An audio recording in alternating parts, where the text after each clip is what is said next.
single angle plane. Compress that kind of unstable. All it stays upright. I'm gonna come over here and pick out a, 2-3 spinnerbaits and a couple dozen jigs.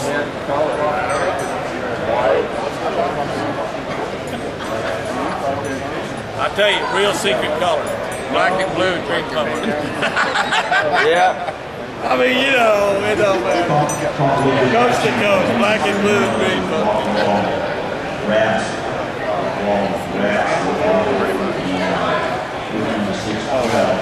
Casey Jenks also makes it virtually snaggable. Makes me some without hanging out. Rid of the weed guard on the center line of the hook, it locks it there, hooks it to the roof every time. What happens if you have just a regular fiber guard with that shape on the head? It would help it some. Yeah, I mean, but it's not perfect.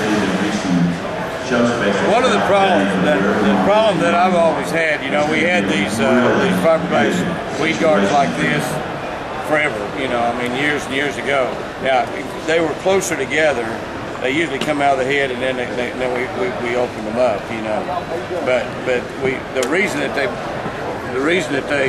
obviously didn't take on, didn't become very popular because people missed so many fish. In fact, they got to call them fish guards. What they got to call them. But those are center baits still, weren't they?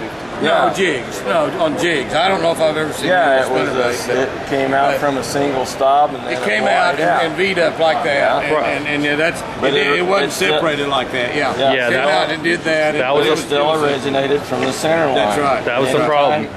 Anytime you deal with a single angle plane and you compress it from opposite sides, it's a property of physics, it's going to travel in a spiral. That's the reason you have trouble with a standard spinnerbait, keeping it tuned where it runs straight. You got the same principle going on there. Stiffness with this does not hurt you, it facilitates hooking. Stiffness with that does hurt you. Oh, it does. That's why I flare them out. Yeah, I mean, that's why I flare them out. So with this, you're saying that makes no difference. That's what you're saying. That's a prototype 3/4 football head that's we're fixing to put in production. Yep. Same. Check this out, Jimmy. Every time you drop it, too. I saw that over there. Yeah, I saw that. Yeah. That's on a football head, or we'll do it on any of them. Doesn't matter, does it? No, I do on any of them. Yeah, I see that. That jig there is actually poured in 1987. Yeah. See, improved football head too.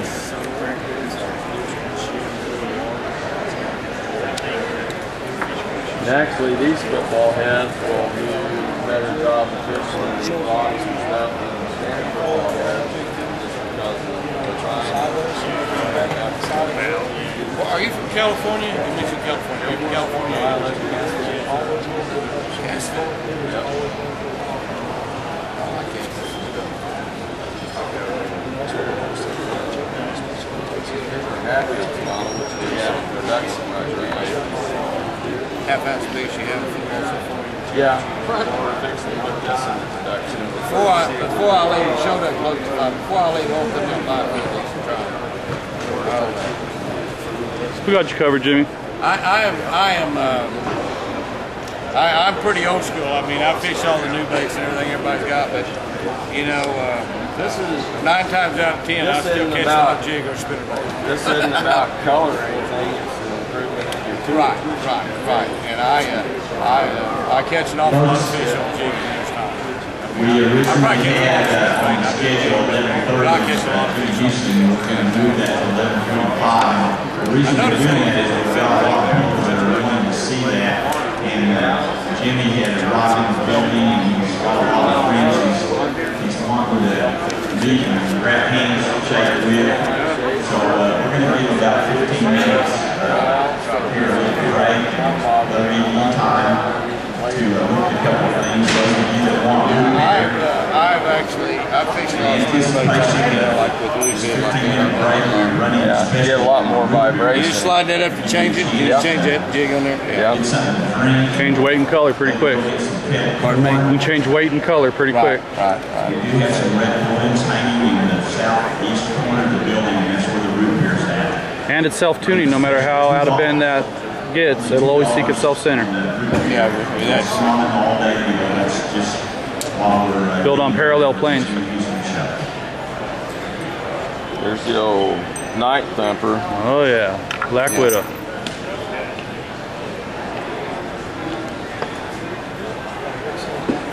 I got a video. They did a trick on bow yesterday. I'm about to show you, Shane, in a minute here. Hilarious. Our first tournament's in Okeechobee in the FLW Tour. I guarantee Chevrolet I'll fish 4. Last year I fished them all in the championship. But the first time I'd fished all of them in years and years. That's kind of an accident. I just started. I normally don't fish. Yeah, I fished Okeechobee and finished up pretty high in the money. Caught them all on spinnerbait. And went to Smith Lake, caught them 30 feet deep on a jig and 35 feet deep on a jig.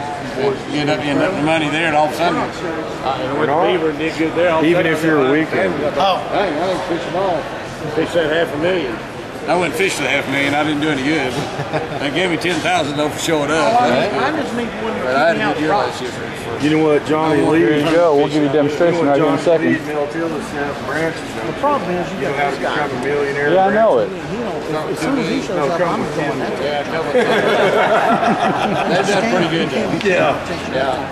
Hank Parker, when he was involved in racing several years back, when he was still married to Angie and had all that money to play with, you know. And he told me I asked him how he was doing in his racing team, and he said I made it. He said I made $1 million this year in racing. I said, golly. I said I can't believe that, man. I said I didn't, Billy was actually driving. You know, he drove on NASCAR. And I said, oh man, that's amazing. And I said, I'm amazed at that. And he said, yeah. He said I spent $2 million, had $3 million worth of fun. Like bass fishing. Yeah, like bass fishing. Yeah. Well, I like that too. Yeah, I have no problem fishing spinnerbait down deep.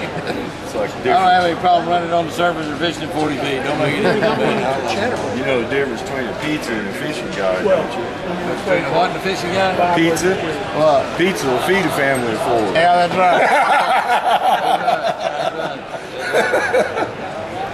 Yeah, I'm gonna come back and get you. I like it. It's good You know, to see when they first came out with those, but they were exactly like you said. Yeah. When they first came out with those, I got a bunch of them and I thought that's great. And they don't hang up. I mean, they don't hang up. Seriously. I mean, you can hang them, you can hang everything, but I'm gonna tell you, I start missing fish on them, and I open the hooks up too on spinnerbaits. I mean, I take this as being, I want my point of my hook pointing up slightly, and and that might be one reason I hook them good on the jig. That's our little 3/16 head. I don't fish a Texas rig anymore. I fish all my plastics behind this head or a 1/4 ounce. Basically, shaky head. Yeah. It's a shaky head. Well, but eat all of your plastics. And if I need more weight on that, I just add a slip sinker onto the line to get the fall rate that I need. When they first started catching fish on the shaky head, I could start asking, and they showed me, and I said, well, that's just a jig and worm. That's a jig and worm. You know, we've been using like 30-second out, that real clear water down 30, 40 foot deep. They said, oh, that's a jig and worm. I said, well, you're supposed to jig it. He's gonna run an old school bait. We made one of these spring baits up. Let me get it for you. Do you need it right now? Okay. Take a look at it. I'm gonna come back and get some here in a little bit. I gotta do a little talking. I'll put it on the wire. Hey Jason, how you doing? How you doing, buddy? Good to see you, man. Okay, I want you, Bo, I want you to stand about right here like this. Mike McFarland. And I want you to actually open your legs just a little bit, just like me. Okay, and I want you to take your hat, and I want you to put it right in the shoulders. Just in case. Just in case. Now, don't be scared, but I'm really not that good at pitching. Okay? We're going to do a little pitching trick. Okay? Anybody seen anybody pitch? You know what pitching is, right? Okay? So, I'm going to pitch it into that hat. You think I can do it? From here? You sure? Let me see how good I am. I'm not very good at it. Let me try it again. It's going to take a few tries. Hang on. I'm not real good at it. Here, wait, I got an idea. I'm gonna try something a little different. Okay, instead of just trying to put it in the bucket, I'm actually gonna put it in the bucket. Woo! That was great, man. Mike McFarland, ladies and gentlemen. That was good, buddy. Bo James, New Tech Lures. Good, man. Wasn't that good? That was good. I like that. Yeah, really. I like that. I learned that. I learned that with That was Kent good. Brown, who runs the tank at the ISE show, International Sportsman's Expo. He did it to me with a 1 ounce weight. And his first pitch, he threw it right in my belly. And I mean, it made it sound donk. And I'm like, what is this guy doing? But really neat trick. That was cool, Mike. Thank you. Appreciate it very much, guys.